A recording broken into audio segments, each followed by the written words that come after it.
everybody, this is 2024. This is your friends that never seen it. My name is Trent, and I'm sitting here with Betsy. I'm Betsy. It's a new year, so we're going to start off the year with a brand new series. Betsy, a while ago, we were kind of scrolling through Netflix, and we had the thought, we don't really do any kind of Netflix movies. We cover movies that are on Netflix, but we don't really cover movies that are, made by Netflix. And for Netflix. The only ones that we have done up until this point are two movies that were nominated for Best Picture. The Power of the Dog being one from I think last year or the year before, and The Trial of the Chicago 7, our first episode ever. As well as Don't Look Up. Oh yeah, and Don't Look Up, that was another Netflix one. But the theme being, we really only watch these Netflix exclusives if they are nominated for Best Picture. But Netflix has a shit ton, for lack of a better phrase, of other movies that are exclusive to the platform that we've just never explored. Yeah, and it kind of got into our head when I was going through and I saw one of those autoplay trailers for a movie that we're actually going to cover next week. I saw that and I thought, you know what? Let's just sit down and do a bunch of Netflix movies. Everybody has Netflix, so everybody has access to watch these movies. So we're going to start off with one today that came out last year. Today we're going to cover a movie called White Noise, starring Adam Driver and Greta Gerwig, and it was written and directed by Noah Baumbach. And Noah Baumbach is a guy, apparently, who's been just doing nothing but Netflix movies. Recently, he has been spending a lot of his time writing for this platform. Yeah. And I don't really have much of a history with the guy. I know he did that Marriage Story movie, which was another Netflix movie. And I know he also helped write Barbie last year. Yes, he and Greta Gerwig just got married. They have been together. Oh, they're married. They have been together as a couple for over a decade. Okay. And they only in the last 2 weeks got married. Oh shit. Okay, I had no idea. So yeah, they co-wrote Barbie together. But even last year when White Noise got released, everybody was already talking about their partnership on Barbie and how Barbie was coming out, and it was this big deal, and everybody's talking about Barbie. And this movie just sort of came out and disappeared. There was a very small pocket of time where I heard somebody talking about this movie online, and they really, really liked it, and I was intrigued. And then it just sort of disappeared. And got overshadowed by Barbie, of course. Yeah, even though Barbie didn't come out for another year. Right. But this is another one where we just kind of sat down and watched the trailer. We just let it kind of play. And I was intrigued because, this is another kind of family movie. It seems like it is set in the 80s or 90s. It looks like the 80s. Yeah. And there is this, it's a small town thing, and there is this chemical explosion, like a train derails and explodes, which, hey, is kind of prescient to just what happened in 2023. So it's at least very relevant to today, something that happened in Ohio. But it turns into a big panic and an evacuation and a world-ending event. And it's a mixed family trying to figure out how to deal with it. Yeah. And Noah Baumbach is one of those guys that he does write a lot of stories about families. I have noticed this. The other one that comes to mind is The Squid and the Whale. That was kind of, I think, one of his first big ones that you haven't seen, but it's about a dysfunctional family. Right, and I think we saw something with Jeff Daniels talking about that movie, and he really enjoyed doing it, and maybe we'll watch it one day. But just last year, we did another Netflix movie, The Mitchells vs. Machines, which is one that we did mention before. But we really enjoyed that. We like a good dysfunctional family movie.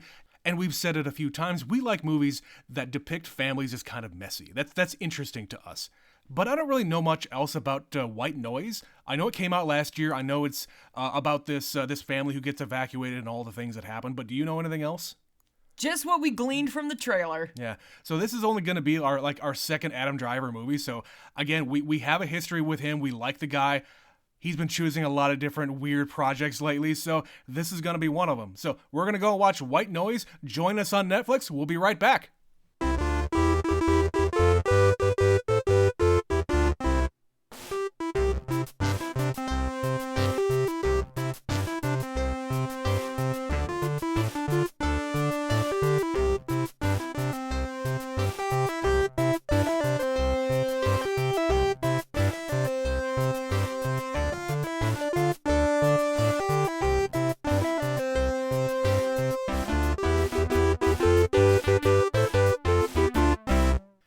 And we are back. Betsy, I don't want to get ahead of myself here, but we might have an early favorite for next year's What the Hell Did We Just Watch category. So that's my initial reaction. What's yours? I would say I enjoyed 90% of this. It is bizarre. It's truly strange, but also I was laughing really hard at different parts of it. So I think overall I liked it, but I'm not entirely satisfied enough to say I loved it. No, I'm gonna say that, yeah, I'm with you. There was a lot of portions of this movie that I laughed at, but I was laughing at it. I wasn't laughing with it. I got the parts that were probably meant to be funny, but as a whole, this movie is an incoherent mess. And it's probably supposed to be like that, based on what I've been reading here about this movie being adapted from a book, and the fact that it was very, very faithful to the book. So I guess they were successful in adapting the book, but I just don't know how to feel about it other than, wow. That's where I am right now. Yeah, it's weird. It's a weird movie. And we were looking at the audience score and the critics score, and this is one of those really divisive movies, and I can see why. Yeah, like the critic score is like 68, which is still not great, but the audience score was like 23. I think the audience score is going to be low because this is such a niche kind of movie. It is. That unless you're like a weird little weirdo like me who likes things like this. And normally I do too. You're gonna hate this movie. I think if I showed this movie to like my dad, he would be like, I'm done. I'm leaving now after about 20 minutes. Yeah, he would have left after Act 1. If he made it through Act 1. Right. And I would say he is representative of the general populace. Yeah. But the fact that critics give this a 68 suggests that plenty of them enjoyed this movie. For what it is, and really all that means is all of the scores that the critics gave were above 50%. That's all that means. There was enough to drive up the average. Yeah, so I can see how even critics are divided about this movie because me being a critic myself, it's not like I was confused by what was going on. I got everything. But sitting here now, could I recite to you what the point of the movie is? No, I really can't. He's doing a lot of things. Noah Baumbach is adapting this book, and I'm assuming that if it's faithful to the novel, this is all coming from the brain of the novelist. Sure. But Noah Baumbach, also being a little bit of a weirdo, is adapting it in his own lens. There's stuff here about the fear of death. There is stuff about Elvis Presley and Hitler and consumerism and mob mentality, like crowds for the sake of being a crowd. And there's just sort of moments scattered all throughout, picking from each of these topics. Mm-hmm. And there's a lot of quick editing. There's a lot of dialogue happening simultaneously where there's three conversations going on at once. And everything is relevant. There's a lot in the background. There's a lot of stuff going on that's in German inexplicably in this town in Ohio. Right. But it does create a cacophony for the senses. Yeah, and I think that was done intentionally because, yes, going through life, you kind of have to pay attention to a lot of things, but at the same time, you can ignore a lot of other things. The other thing I kind of pulled out of this is, this movie is set in the early to mid 80s, and technology is what it is at the time. Like, there's no internet, there's no Twitter, there's nothing to really get real-time information other than what you hear from other people and what's on the TV and the radio. That's how information is spread. I think what the filmmaker is trying to say here, because I think the book itself was also written in the 80s, so he wouldn't have known about the internet. But I think what the filmmaker is saying is that misinformation and information that is just wrong just comes up naturally. It's an organic thing that just seeps out of people because they want to understand. They want to be the one that is figuring it out. But during like you said, the cacophony of this big poisonous cloud, Everybody is trying to figure out what's going on. It's all happening at once, and nobody knows anything. So what do people do? They panic. They pack up everything and they leave. They talk to their neighbors. They don't talk to their neighbors. And in an environment like that, I can see how people just get a little bit crazy during events like this. There's literally the line in the car where Adam Driver says, "Family is the cradle of the world's misinformation." Yes. And when they're all at the camp, their son just steps up and starts spouting a bunch of information, whether it is true or not. Yeah. Like, I don't think he actually knows what the hell he is talking about. No. But he has an audience that is ready to listen and captivated. And there's a few scenes like that throughout this movie where somebody gets up and is giving this speech that is just a bunch of bullshit.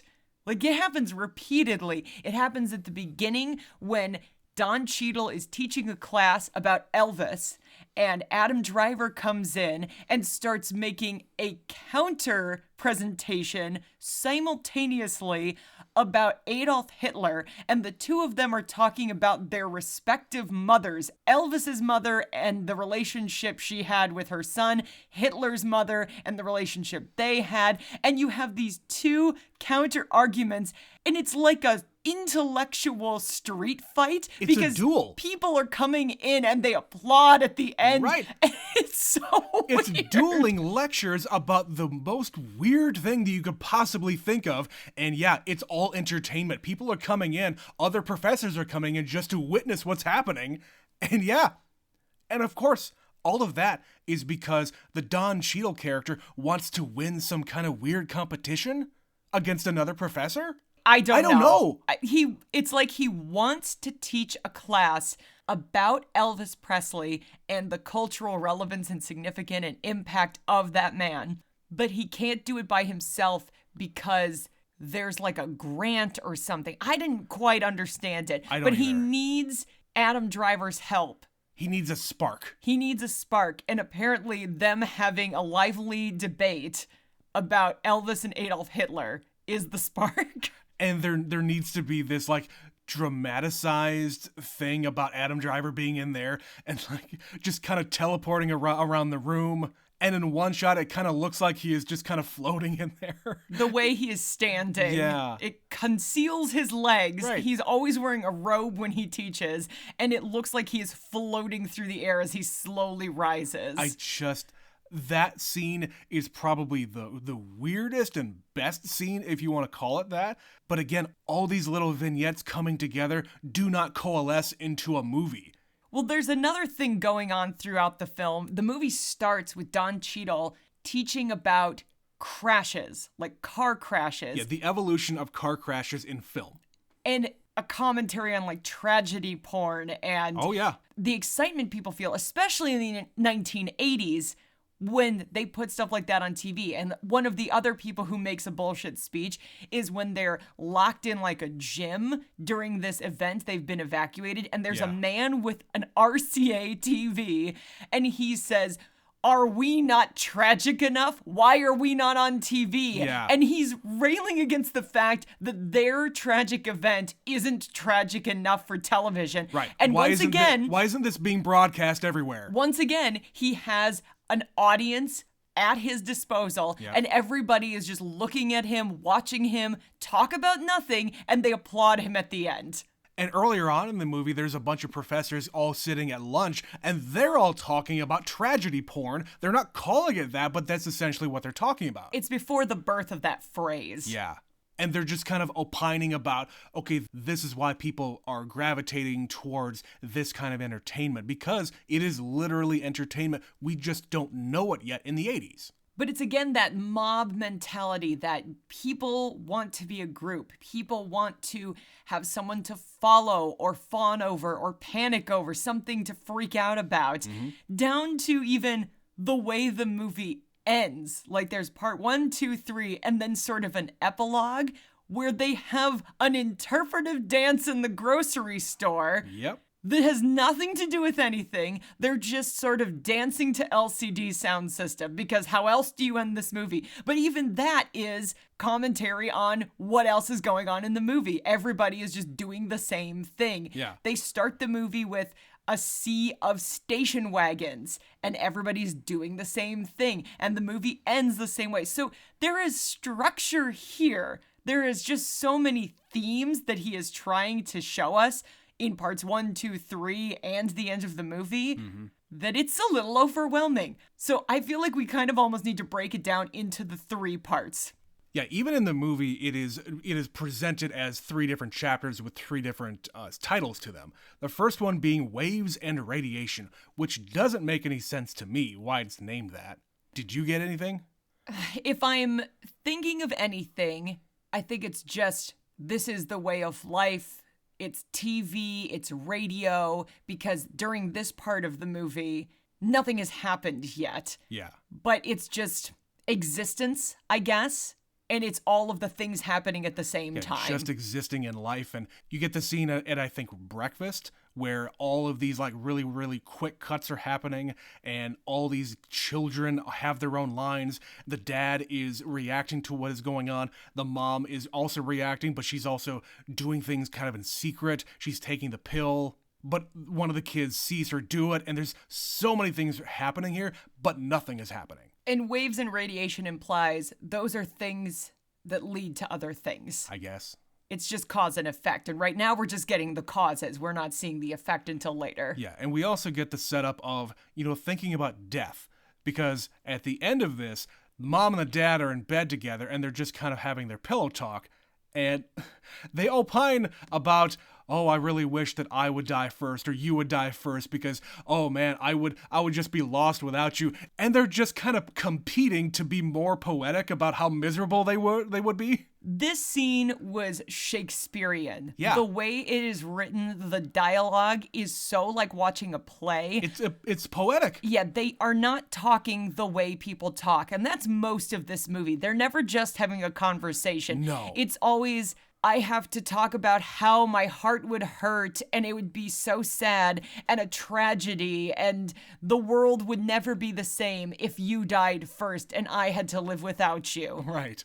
And like Betsy and I have had this conversation before. I am absolutely going to die before Betsy. Her family, they all live into their fucking 90s. I'll be lucky to get like 70, 80. You're too angry a man, and your family is riddled with lots of history. I take high blood pressure medication, I would know.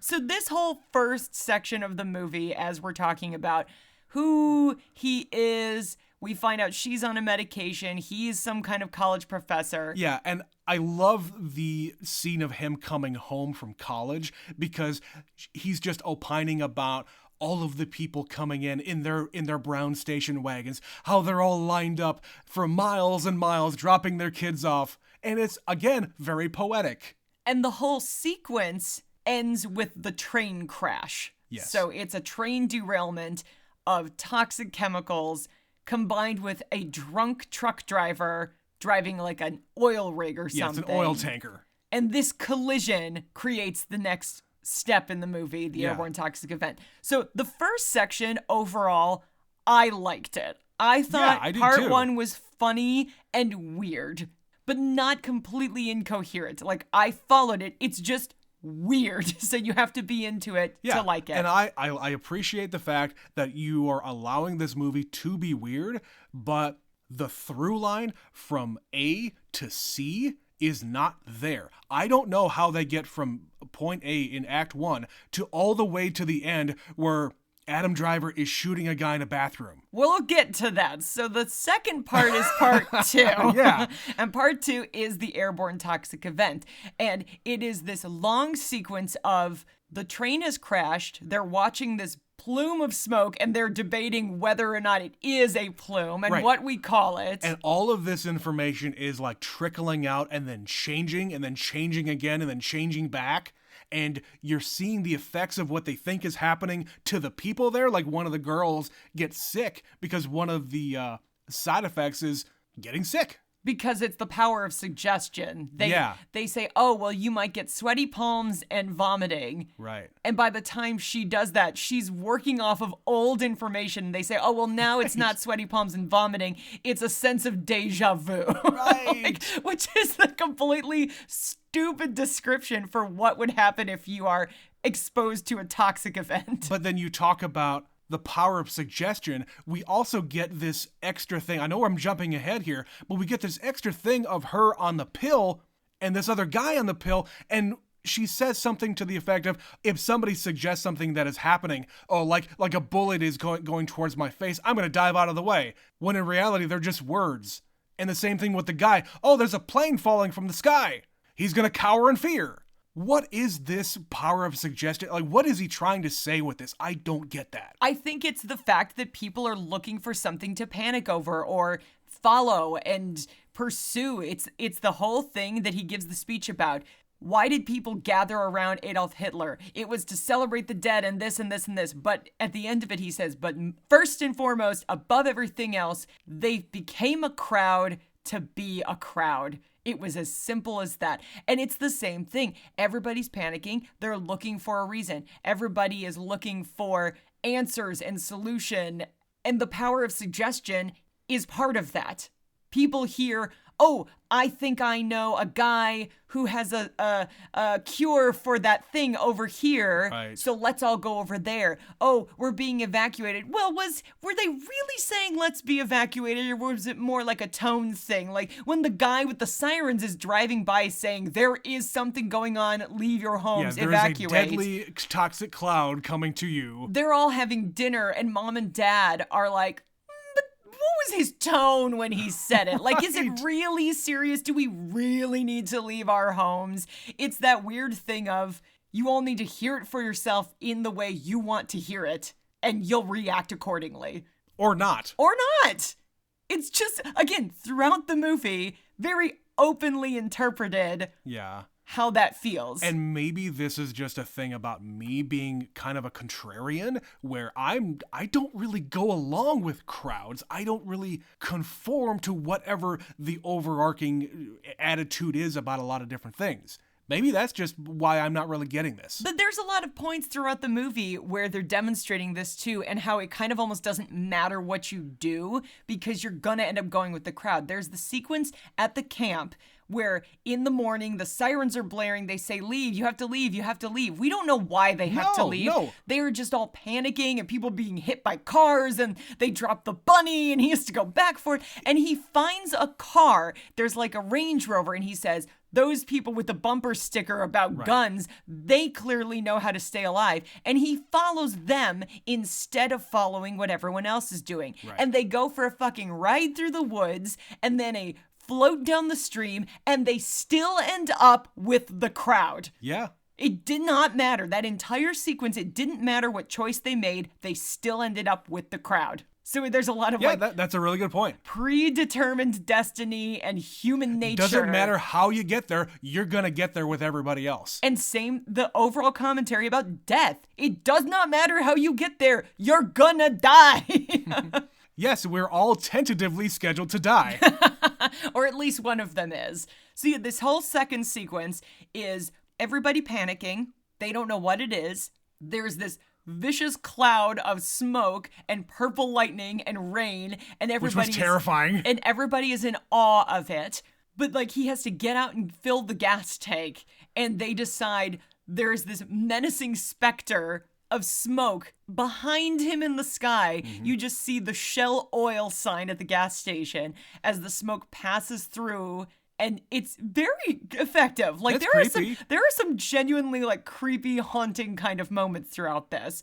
But this time he spends filling the gas tank is enough to expose him, even though no one knows what they're talking about. They have, again, It's the power of suggestion. Clearly you were outside. Clearly you inhaled it. Nothing else matters. You're gonna die. But they have no proof of this. No one has tested this. No one knows what's going on. And because he was already at the beginning of the movie susceptible to the idea of his own mortality, this just further gives him excuses to say, well, yeah, I'm going to die, and here's why. I'm tentatively scheduled for death. I didn't want to tell you, but I think it's important that you know. Yeah, and he is lying to his doctor about whether or not he was exposed to it when... there's really nothing in his test results that say, yes, you have an elevated risk of death.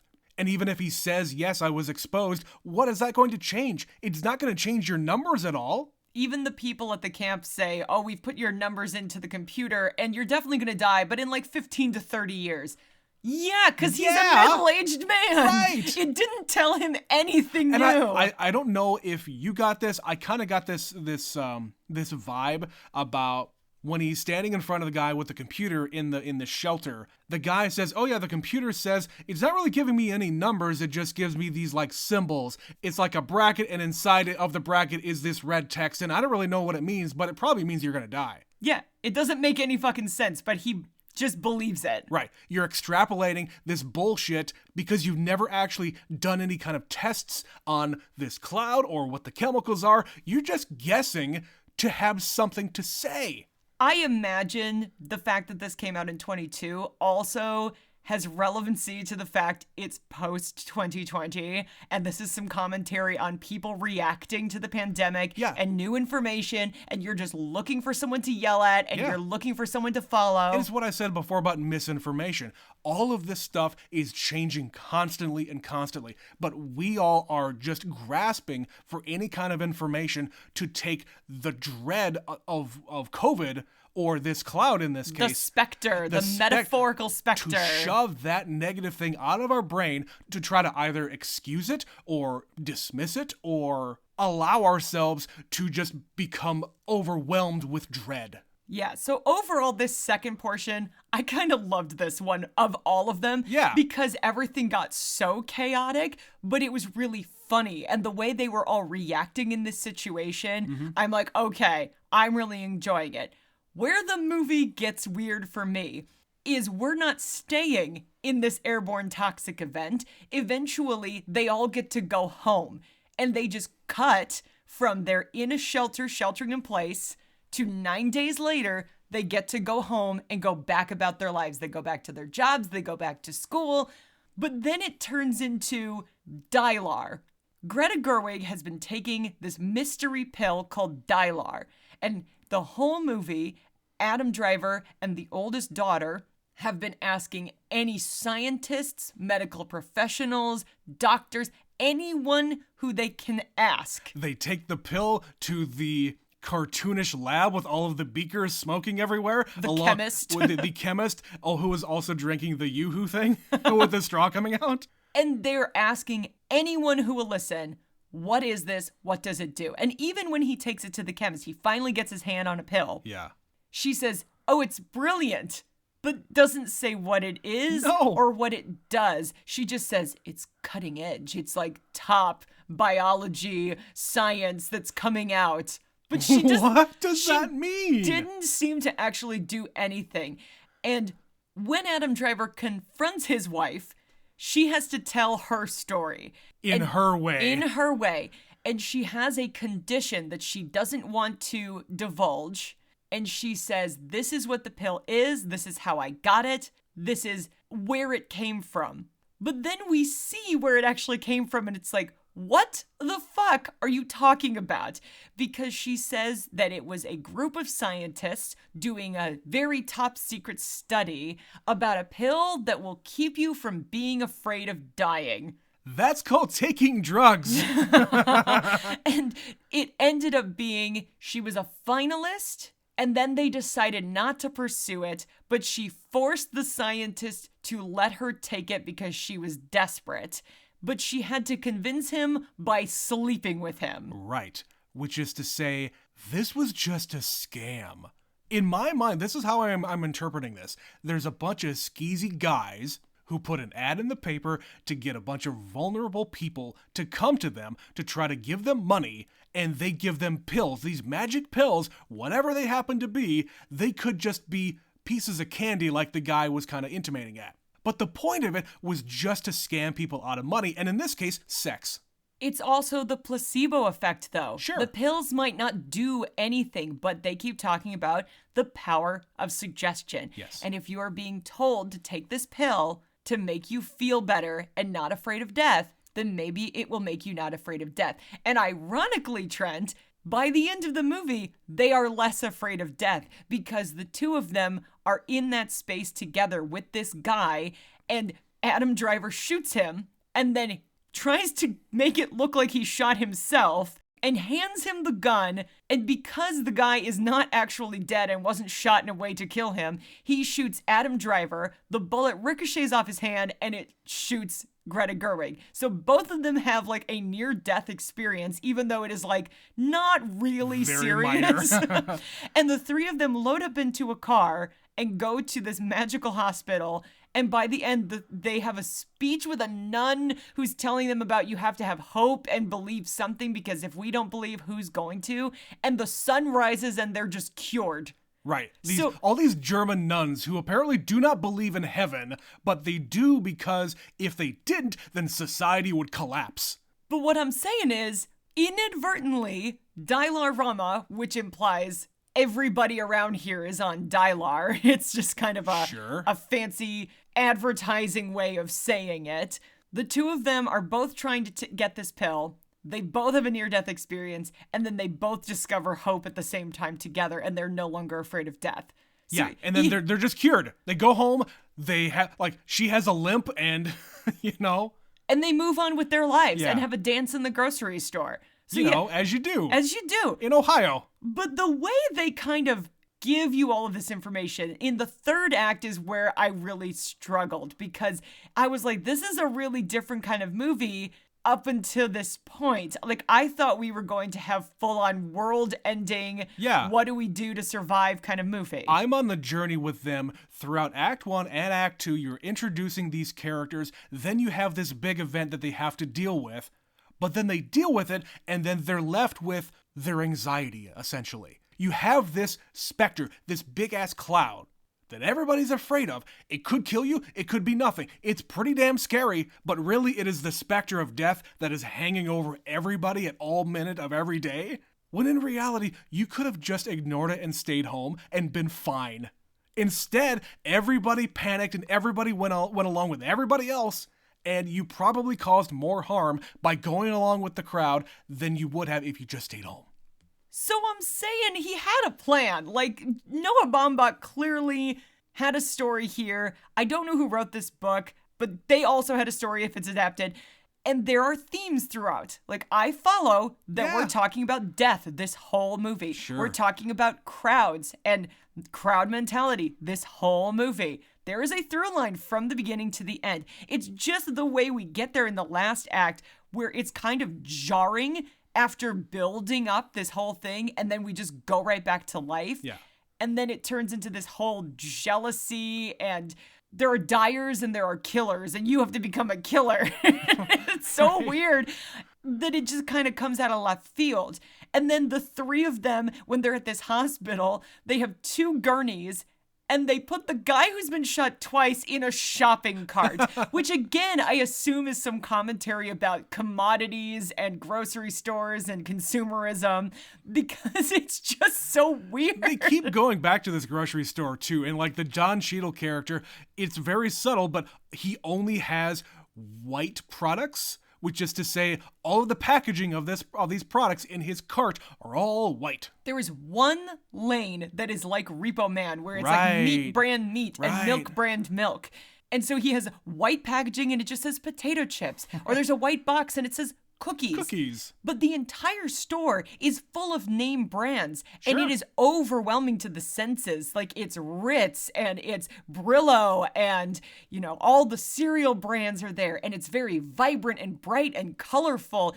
And the movie is beautiful. Like, the way they use an exceptional amount of color throughout, like even just the little thing with the girl wearing a green like visor. Yeah. Like, it's such a stupid thing, but they play with like the way the light reflects off of it. And it does look very 80s. It does. Down to like a lot of the fashion, a lot of the architecture, a lot of the interior design of a lot of stuff. It looks very 80s, and even some of the shots we were kind of pointing out while we were watching it, like, oh damn, there's a really like some interesting shots here, like really interesting lighting. The way it's framed, the way it's lit, the colors, they really play with color a lot in this movie. Mm-hmm. So it looks really cool, but the thing in the grocery store is this vibrant setting, and then there is one lane of meat brand meat. Right, just the white. Why? Like, that, it doesn't get explained, and that is like a little bit of a glaring inconsistency. and I'm sure there is a meaning. We're just not getting I'm it. just struggling to understand what it is. Yeah, and like us sitting here talking about this, yes, I'm getting more out of it. I'm starting to understand it a little bit more and like where these through lines are. I'm not treating it as a movie. If I start to think about it as more of a book that is kind of illustrated for me, it makes a little bit more sense. I would really say that this book, whatever it is, whatever the history of this book is, was probably very hard to adapt. Because apparently there were like 2 other directors who were signed up to do this movie, but for some reason Noah Baumbach got it. So maybe there was some kind of stuff in the background where like, hey, I don't really know how to make this movie. I don't know. Maybe. I think he did a good job. I've been kind of split on his movies. I haven't really loved any Noah Baumbach movie. I like his movies. Like Squid and the Whale, I might have to revisit at some point. I watched it once and I thought it was not weird like this, but it is weird. It's a lot of vignettes and things. And by the end, I was kind of like, I don't know if I was into that. But I also watched it like 12 years ago or better. Yeah, and we did watch Marriage Story back when that was nominated for Best Picture. And I enjoyed that at the time it came out and haven't watched it since. But it was a kind of a weird semi-autobiographical thing of Noah Baumbach because he was also going through a divorce. To a degree. And the Adam Driver character in that movie was like very, very full of himself and thought of himself as a genius. So I don't know what's really going on there. But... Well, while you're on that, I will say I really liked Adam Driver in this movie. Yeah. I want him to do more comedy and weird things because as evidence from the times he has been on Saturday Night Live, he is completely game to play a weird little weirdo. Yeah, he is great at all kinds of deadpan humor because he can just keep that straight face. Like on SNL, he does all these really strange things, and I've never seen him like crack a smile whatsoever. He is so committed to his character. He treats the comedy as if he's a dramatic actor, which those are always my favorites because they're unflappable. Those guys will not crack. I don't believe there's anything when he is really believing, I am this old man on take your dad to school day or whatever it is, and he's screaming at the class. That's a skit he did, and he doesn't break. Because he is like, I'm really this guy. And he does it in this movie where it's so weird, these speeches he's giving. He does this thing multiple times. I mentioned he wears a robe, like a graduation type robe. Yeah, I don't really get why all these professors are wearing that stuff. It's like an affectation. I have to look scholarly, so I'm gonna wear this while I teach. I guess. But he's also wearing these weird blue sunglasses. And he is shown straightening his glasses, but he doesn't just lift his hand to his nose and push the bridge of the glasses up. He has his sleeve inside of the robe and comes up through the gap in the neck hole and then pushes them up. And it is such a choice. Yeah. He does it 3 times. And it's not even like he is like using his hand to just push it up. He is using his head to like push down on his hand. He's going towards the hand instead of bringing the hand. He's going towards his hand instead of the hand going up towards the glasses. Yeah, it's a very specific, odd affectation for this character. And it means nothing. It means nothing, but you notice it every time he does it because it's so weird and specific. Yeah.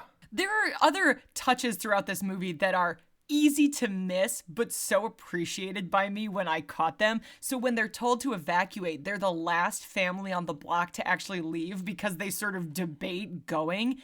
And then they're screaming about how they're late. They've missed it, Trent. We are late to the party. We are late to the crowd. They back out of the driveway and he knocks over the garbage can in his haste to leave. Which at the time when it was happening in real time, I said to Betsy, man, I would love just a supercut from movies of people backing out of their driveway and hitting garbage cans or something to that effect. But the best touch, every single garbage can on the street has been knocked over, implying every single person on this street did exactly the same thing. Yeah. So that's what I'm saying. This movie is riddled with every human is just a human. Everyone is the same. It doesn't matter how original or unique or forward-thinking you think you are. You think you are. Yeah, that's the key. You will all end up doing identical human behavior.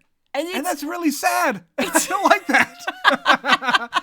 But he's doing this multiple times throughout the movie. If you're paying attention, it is shit like that you notice. In the opening scene, they love when everybody is like moving into campus. They call it station wagon day. He observes that everybody is driving the same car and everybody behaves the same way. And he didn't tell his wife it was station wagon day, and she's disappointed because she's not looking at the station wagons. She wants to see what the parents are wearing. She wants to see what the outfits are. She wants to people watch. But they like seeing the shared mentality, the shared behavior. At the end of the movie, when they're having this dance number, there is an identical shot of all of the shopping carts going from the right side of the screen to the left. It is like a replicated shot in the grocery store. So it's all about conformity and human beings. And so the more I'm talking about it, the more I'm appreciating that stuff. Would I watch this movie again? I think I would, because I enjoyed, like I said, 90% of it. And now that I've seen it once and I know what's coming in that last third, I might be able to get more out of it. I think you're right. I kind of have the same attitude about whether or not I would watch it again. And now that I do know kind of where the themes are coming from, and then I know really what to look for, and maybe I can get a little bit more out of it. But coming out of it immediately afterwards, like, I still had a very confused look on my face as to what the hell I just watched. Oh yeah, Netflix does that thing where at the end of the credits, because we watched all the way to the end of the credits, it says, do you like this movie? Thumbs up, thumbs down, don't recommend, or whatever the choices are. And you're like, you shouldn't ask me that right now, Don't Netflix. ask me that question right now. No, it's I didn't like it, I liked it, or I loved it. But really my response is, I don't know. I don't know what my thought was at the time. They should really have like a sideways thumb, like, don't tell me yes or no. Sometimes I'm leaning towards yes, but it's not a no. You just need to give me I need to watch it again, sideways thumb mark. Well, either way, Betsy, I don't think we're going to be watching this movie again anytime soon. But before we get out of here, did you have anything else to talk about? No, I think I've pretty much covered the items that were most in the forefront of my mind. As I said, I would probably give this another go. We'll see what time does for us. Hell of a way to start our Netflix series. So I think we can probably end it there. So everybody, if you have seen White Noise, if you have any thoughts about Noah Baumbach and his entire weird persona, email us, neverseenitpod@gmail.com. We're going to read a couple of emails here, a little bit of a cleanup from last year. We've been busy with, Christmas and the holidays and our award show and launching a Patreon, which we'll talk about in a minute. But first, we are going to read an email from our superfan Stephanie that she sent us, the day before Halloween. She wrote us about The Exorcist. She says, "This is a classic, but I have only ever seen it once. Even though I am not a super religious person, demon/devil movies freak me the fuck out. My husband loves them because they actually kind of scare him too." When you're somebody who watches a lot of horror movies, which she does, you tend to become a little bit more numb to the experience, I think. Yeah. And for a movie to actually kind of freak you out, that does say something about the quality of the film. Yeah. She says, "That being said, this is not a terribly scary movie. There are some good scenes for sure.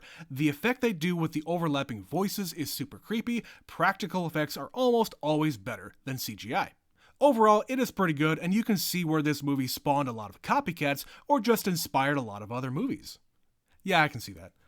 She said, again, this is very old, so. "Our spooky month is coming to a close." So she wrote of 4 different movies that she was seeing at the time. Fear Street Part 2, 1978, Hell House LLC, Hell House LLC 2, The Abaddon Hotel. That's a long title. And Under Wraps, which I assume is a mummy movie. Because why wouldn't it be? Why not? Why not? All of these were new to us this year. Under Wraps is a fun family movie about a friendly mummy. Hey! You did it! I did it! I've read this email for over a month. And she ends, "Love you guys and never scream it. Can't wait for Hanksgiving." Again, very old email. Thanks again, Stephanie, for writing us about that. Our second email is going to come from our friend in the Great White North, Mitch is emailing us about Apocalypse Now. He says, "Howdy, gang. I was inspired to watch this movie because of your podcast. I hadn't seen it, but I had seen The Godfather, so I wanted to give the, quote, at-home version of this podcast a try." Heyo! Yeah. I loved this movie, completely surprised me, and exceeded my expectations. I was supposed to watch this as a part of a lit-to-film class in college, having read Heart of Darkness. But the teacher decided to switch to a less violent movie after the Virginia Tech shootings of 2007. Ooh, yeah, that's a hard shift when you're Yeah. in the middle of teaching something. Sometimes you just need to make a pivot, though. Yeah, and in parentheses he said, "In its place, we watched a Hugh Grant movie." That is a pivot. We were left in a much better mood, yes. The things he liked. Sheen, Brando, the lighting, the suspense, the circus music. He said, "It kept my attention the whole time, a lot like The Godfather, so I'm not surprised." Next he says, I did take part in your online challenge of watching the X-Files scene. Betsy is right, it is totally ripped off from this movie. It cannot be a coincidence. Good catch on your part." Yeah, I mentioned in the episode that there is a scene in an episode called Musings of a Cigarette Smoking Man that is very, very identical Yeah. to something in Apocalypse Now. And I actually was able to kind of put something together, and I posted it on our Instagram feed. So if you go back, you Yeah. can see them side by side, and tell me I'm wrong. Oh, you are absolutely correct. And at that time, I had not watched that scene, and immediately afterwards, we did watch it, and sure enough, you're spot on. Mitch ends the email saying, "I'm glad I got this movie watched. I am looking forward to more inspiration from you two. Happy holidays, Mitch from the North Pole, aka Saskatoon." Thank you, as always, Mitch. Thank you, Mitch. Yeah, if you guys want to play the home game, it's very easy. Listen to our introduction, go watch the movie, and then listen to the rest of our episode. It's a fun way to follow along with something that we are also usually just experiencing for the first time. Indeed. All right, that is where we're going to end the conversation today. Again, guess what, guys? We just launched a Patreon. We have 4 new shows on our Patreon page. It is patreon.com/neverseenitpod. We also posted an episode last week. It is entitled Special Announcement, where we talk about each individual show and give an explanation of what we're doing. It's a lot of fun. It's a lot of variety. So stay tuned because we've got lots planned for that. Yeah. And speaking of staying tuned, make sure to follow us on our social media pages. We'll be posting some previews and whatnot about those episodes and the main show as well. So again, like always, email us neverseenitpod@gmail.com if you have any comments or questions about the Patreon, whatever. We're an open book. We're always here. And it's an exciting time to be joining, so you should definitely tell your friends about us. Indeed, 2024 is going to be a big year for Never Seen It. But that is it for White Noise for now. We're going to continue our Netflix stuff next Sunday. We're going to cover the movie The Half of It, which is a movie that I just kind of stumbled upon. I thought it might be really, really cute, and I wanted to watch it, so we're going to watch it. Kind of the inspiration for this entire thing in the first place. So until then, we'll be back to you next week with another episode of Never Seen It. My name is Trent. My name is Betsy. We'll see you then. Bye.